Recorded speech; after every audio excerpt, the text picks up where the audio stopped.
حضرت امام حسین عالی مقام رضی اللہ تعالیٰ عنہ کی شہادت مبارکہ سے جو ہمیں اسباق ملتے ہیں اس میں سے ایک سبق آپ کی خدمت میں عرض کر دیں۔ پہلے تو یہ یاد رکھ لیں کہ اللہ تعالیٰ نے اپنے محبوب کریم علیہ السلام کی زبان سے ہمیں یہ پیغام دیا ہے کہ تم مجھے یہ کہو کہ اے اللہ، ہماری نماز، ہماری قربانیاں، ہمارا جینا اور ہمارا مرنا یہ سب اس رب کے لیے ہے جو تمام جہانوں کو پالنے والا ہے۔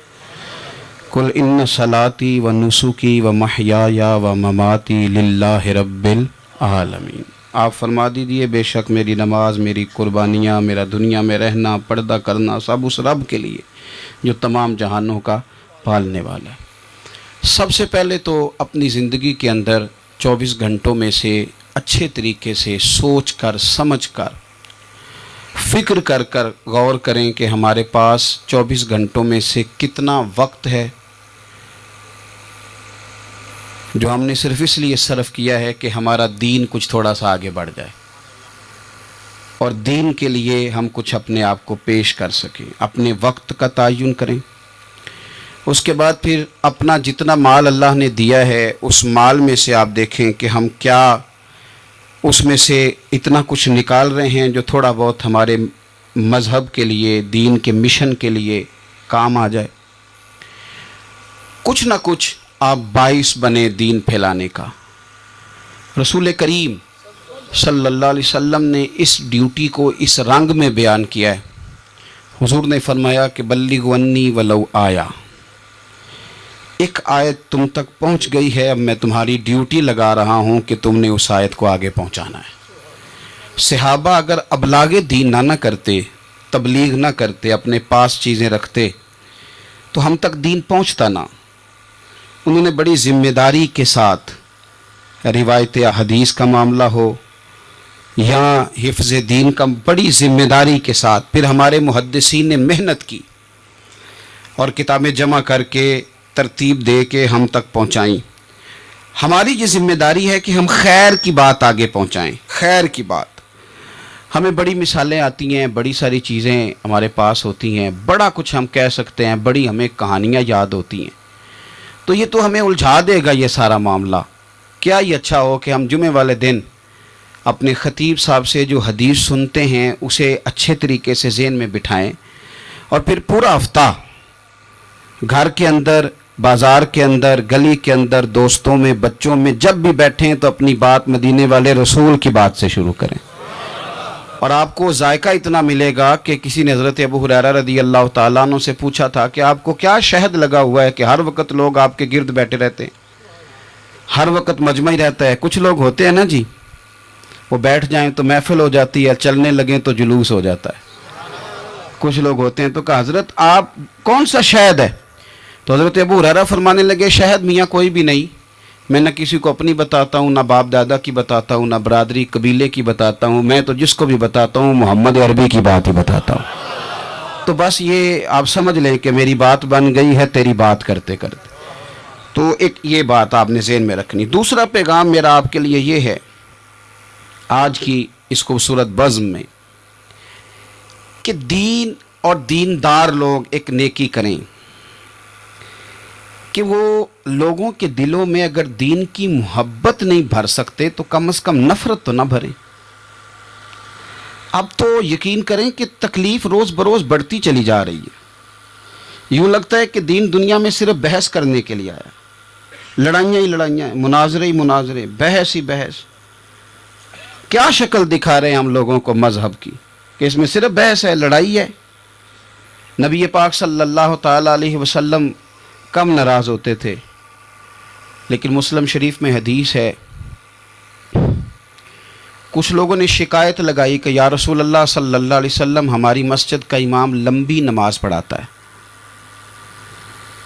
کوئی اتنا قابل تعزیر جرم تو نہیں تھا، نماز لمبی پڑھاتا ہے۔ تو مسلم شریف میں ہے کہ اللہ کے محبوب صلی اللہ تعالیٰ علیہ وسلم غضبناک ہوئے، اور لفظ کیا ہے؟ حضور فرمانے لگے میں لوگوں کو دین کے قریب کرتا ہوں، تو دور کرتا ہے۔ فرمایا خود پڑھنی ہو تو جتنی مرضی لمبی پڑھنا، لیکن لوگوں کو مختصر نماز پڑھا تاکہ وہ دین کے قریب آئیں۔ حضور مفتی اعظم عالم اسلام شہزادہ اعلیٰ حضرت شیخ مصطفیٰ رضا خان صاحب رحمۃ اللہ علیہ، ہمارے دادا مرشد، آپ کے خلاف کچھ لوگوں نے کتاب لکھی اور بریلی شریف کے عرس میں وہ کتاب بانٹی گئی۔ 24 صفر کو علماء کی وہاں میٹنگ ہوتی ہے اور ہزاروں علماء اس میں راسخ العلم لوگ وہاں موجود ہوتے ہیں، راسخ العقیدہ۔ حضور مفتی اعظم نے وہ کتاب سامنے رکھی اور کتاب سامنے رکھ کے علماء سے کہا کہ یہ شرعی اعتراض ہے مجھ پر اور یہ اس کا جواب ہے، یہ شرعی اعتراض ہے، یہ اس کا جواب ہے، یہ شرعی اعتراض ہے، یہ اس کا جواب۔ جو شرعی اعتراض تھے ان کے جوابات دے دیے۔ فرمایا کچھ انہوں نے نا اخلاقی اعتراضات کیے ہیں تو میں کسی کی ذات پر اتر کر بات نہیں کرنا چاہتا۔ کچھ انہوں نے ذاتی اعتراضات کیے ہیں اور جو مہذب قومیں ہوتی ہیں وہ کسی شخص کی شخصیت پر اتر کر، نیچے اتر کر بات نہیں کرتی۔ تو یہ شرعی اعتراضات تھے، یہ جواب ہے۔ تو علماء نے پوچھا کہ حضرت یہ کتاب کب چھپے گی؟ تو آپ فرمانے لگی چھپے گی کوئی نہیں ہے۔ کہ حضور نے آپ کے خلاف لکھا ہے تو آپ کہتے ہیں چھپے گی نہیں، آپ کو بھی تو چھاپنی چاہیے۔ تو آپ فرمانے لگے یار جی انہوں نے لکھا ہے تو کچھ بندے نا اس کتاب کی وجہ سے مجھ سے کٹ کے ان سے جڑ گئے ہیں۔ تو اب جب ان کا ذہن مجھ سے کٹا ہے، کسی اور کی طرف جڑا ہے، تو اب میں جواب لکھوں گا تو وہاں سے بھی کٹ جائیں گے، تو پھر منتشر ہو جائے گا ان کا ذہن، ہو سکتا ہے کسی گمراہی کی جانب چلے جائیں۔ تو چلو میری ایک ذات ہدف تنقید بنی ہے تو کوئی حرج نہیں، میں نہیں چاہتا کہ میری وجہ سے کچھ لوگوں کا ذہنی نقصان ہو۔ میں لوگوں کو مصطفیٰ کے دین کا پیار دینا چاہتا ہوں، دین سے بیزار نہیں کرنا چاہتا۔ مہربانی فرمائیں، میں نے جمعے میں بھی یوں دونوں ہاتھ باندھ کے کہا تھا تقریر کرنے والوں، نقابت کرنے والوں بس کرو۔ آپ اپنی تقریر چمکانے کے لیے قوم کو تقسیم کر دیتے ہو۔ حق کی بات کے اظہار کا معنی لڑائی تو نہیں ہوتا۔ ہمارے جتنے بزرگ تھے وہ سارے حق کی باتیں کرتے رہے، لیکن اتنا انتشار، اس قدر زیادہ جو ہے وہ تانا زنی، اس قدر زیادہ خوف کا معیار۔ اور میں نے جمعے میں بھی کہا تھا، پھر کہتا ہوں، اس زمانے میں جتنا کو زیادہ شرارتی ہوتا ہے اتنا زیادہ وہ طاقتور ہوتا ہے۔ شریف آدمی شرارتی کا مقابلہ کیسے کرے گا؟ ہم نے شرارتی لوگوں کو مضبوط کر دیا ہے۔ تو دین سے نفرت نہیں دلائیں، لوگوں کو دین کے قریب کریں، لوگوں کو دین کی محبت دلائیں، لوگوں کو دین کے قریب کریں، دین کا ذوق دلائیں، لوگوں کو قریب کریں۔ آج کی بات ہے، ایک دوست بڑی دور سے آیا ہے، آج کی بات بڑی دور سے، اس نے مجھ سے آ کے کہا کہ حضرت صاحب اب تو میری حالت یہ ہے کہ میں گناہ کر کر کے تنگ آ گیا ہوں،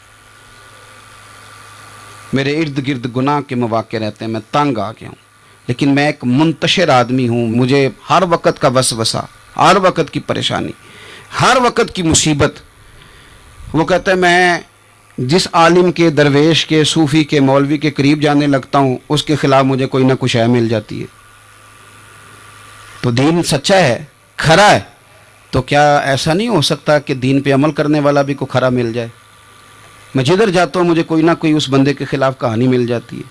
تو یاد رکھیں، جب لوگ دینداروں سے نفرت کرتے ہیں تو پھر دین سے نفرت کرنے لگتے ہیں۔ یہ ہم نے تباہی کر دی ہے، ہم نے ظلم کی انتہا کر دی۔ مہربانی فرمائیں، یہ بڑا صاف ستھرا دین ہے، یہ بڑا پارسا دین ہے، یہ بڑا کھرا دین ہے۔ اور یہ جو آپ کو لوگ بتاتے ہیں نا سارے غلط ہو گئے، ایک میں صرف ٹھیک بچا ہوں، تو انہیں بتاؤ تمہاری بات مانے کہ مدینے والے رسول کی بات مانے؟ نبی پاک صلی اللہ علیہ وسلم نے فرمایا میری امت کبھی گمراہی پر جمع نہیں ہوگی، یہ نہیں ہو سکتا کہ ساری گمراہ ہو جائے۔ تو اس لیے انتشار کا مزاج چھوڑیں اور لوگوں کو میٹھا، ٹھنڈا، پیارا، خوبصورت دین لوگوں تک پہنچائیں، میٹھی بات کریں اور اچھے طریقے سے لوگوں تک پیغام حق پہنچائیں۔ لوگ کہتے ہیں جی میں بات سچی کرتا ہوں اس لیے تلخ رہتا ہوں۔ نبی پاک سے زیادہ سچی بات تو کوئی بھی نہیں کرتا تھا، حضور بات بھی سچی کرتے تھے اور لہجہ بھی شہد سے زیادہ میٹھا ہوتا تھا۔ تو یہ کون سی کہانی سنا رہے ہو؟ نہیں کہ میں کڑوا اس لیے ہوں کہ میں سچ بولتا ہوں، سچ کڑوا نہیں ہوتا، سچ تو شاندار ہوتا ہے، سچ تو سونا ہوتا ہے، سچ کا تو چہرہ نکھرا ہوا ہوتا ہے، سچ کہاں کڑوا ہوتا ہے؟ کڑوا کسیلا تو ہے، اس لیے تو نے ساری تباہی اتار دی۔ تیسری بات، آج کی اس گفتگو میں تیسرا پیغام امام علی مقام کی شہادت کے لحاظ سے یہ سنیں کہ ضروری نہیں کہ جو بات آپ کر رہے ہوں سارے لوگ اس سے ایگری بھی کریں، یہ بھی ضروری، تو سب کو منوانے کا مزاج بھی چھوڑ دیں، یہ بھی امام حسین کا پیغام ہے۔ اس وقت تو ڈھیر سارے لوگ یزید کی طرف چلے گئے تھے، اور امام علی مقام میدان میں نکلے اور معمولی آدمی نہیں، نواسہ رسول، جگر گوش ہے بطول. یہ جو کربلا کی ریت پہ خون بہا ہے، یہ آپ کو پتہ ہے خون کس کا ہے؟ یہ رسول کریم کا خون ہے، یہ نبی کریم کا خون بہا ہے. اللہ کرے آپ کو سمجھ آئے. نبی پاک کا خون بہ گیا، لیکن 4.5 سال حکومت پھر بھی یزید کر گیا. آپ کو کس بات کی جلدی ہے کہ سارے لوگ مان جائیں اور سارے ہمارے پیچھے لگ جائیں اور سارے جو میں کہہ رہا ہوں اس کے پیچھے لگ جائیں؟ یہ آپ کو جلدی کیوں ہے؟ مجھے جلدی کیوں ہے؟ بھئی وہ 4.5 سال پھر بھی نکال گیا. حضرت یوسف علیہ السلام پر جناب زلیخا نے الزام لگایا تھا. حضرت یوسف سچے تھے، پر پورے مصر میں اس نے بات بھی پھیلا دی. 12 سال جیل میں بھی رہے تھے تو سچے نا، لیکن اس سچ کو نکھرتے 12 سال لگ گئے. لیکن رب کریم نے فرمایا یوسف سچے ہو، پر 12 سال پھر بھی جیل میں رہنا پڑے گا. سچے بھی ہو، کھرے بھی ہو، پر 12 سال جیل میں رہے. پر عرش کے مالک نے فرمایا پہلے آپ مصر کے قیدی تھے، اب آپ کا سچ نکھر گیا ہے تو مصر کا حکمران بنا دیا جائے گا. چوتھی بات یہ سنیں اور اچھے طریقے سے. ہمارے ہاں نا ہماری محفل رہ گئی ہے، تنہائی ختم ہو گئی ہے. تھوڑا تنہائی میں رہنا بھی شروع کریں. تنہائی میں کس طرح رہنا ہے؟ مصلی کے ساتھ، عبادت کے ساتھ، درد کے ساتھ، سوز کے ساتھ، یعنی ذوق کے ساتھ. کوئی نعت چلا لیں آپ، اور آپ ہوں، کلام ہو اور مدینے والے رسول کی یاد ہو. بے آباد نہ رکھیں، اپنے دل کو آباد رکھیں. یہ تھوڑی بہت مل کے عبادت ہے تو کر لیں، ورنہ اکیلے بھی ہم پلاننگ ہی کرتے رہتے ہیں، دوستوں میں بھی سازشی کرتے رہتے ہیں. دفع کریں، سیاستیں ہوتی رہتی ہیں، یہ کب جان چھوڑتی ہیں. لیکن کچھ نہ کچھ وقت مصلی کو ضرور دیں. 9-10 محرم کی درمیانی رات عمر بن سعد امام علی مقام کے خیمے میں آیا اور آ کے کہنے لگا حسین باتیں 2 ہی ہیں. اب یزید اور عبید اللہ ابن زیاد اور دیگر کوئی اور بات سننے کو تیار نہیں ہوتے. 2 ہی باتیں ہیں، یا آپ کو بیعت کرنی ہے یا جنگ کرنی ہے. تو امام علی مقام فرمانے لگے کہ مجھے 1 رات کی مہلت دے دو. 1 رات کی مہلت، سویرے بتاؤں گا کیا کرنا ہے. 9-10 کی درمیانی رات عمر بن سعد نے کہا ٹھیک ہے میں سویرے آ جاؤں گا.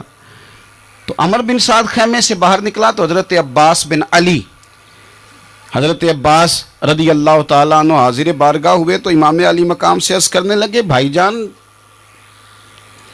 مجھے پتہ ہے سویرے آپ نے کیا فیصلہ کرنا ہے، اور آپ کو بھی پتہ ہے سویرے کیا فیصلہ کرنا ہے. تو یہ بد باطن قسم کے لوگ ہیں، یہ سوچیں گے پتہ نہیں حسین کمزور پڑ گیا. تو ابھی بتانا تھا کہ ہم نے بیعت نہیں کرنی. آپ نے رات مہلت کیوں مانگی؟ یہ پتہ نہیں رات کیا کیا بدگمانیاں سوچیں گے. فیصلہ تو سویرے بھی وہی ہونا ہے اور اب بھی وہی ہونا ہے کہ ہم یزید کی بیعت کرنے کو تیار نہیں ہیں. تو آپ یہ بھی بات کر دیتے. تو امام حسین فرمانے لگے عباس تیرا کیا خیال ہے؟ میں نے سوچنے کے لیے ٹائم لیا ہے. تیرا کیا خیال ہے کہ میں نے کوئی نئے راہ تلاش کرنی ہے؟ کوئی مجھے اور کسی فوج کے پہنچ جانے کی امید ہے؟ کہا نہیں، مجھے کچھ بھی نہیں کرنا، نہ کچھ سوچنا ہے. فیصلہ بھی وہی ہے جس کا تجھے پتہ ہے. لیکن بھائی یہ آخری رات بچی ہے، کل حسین دنیا سے جائے گا.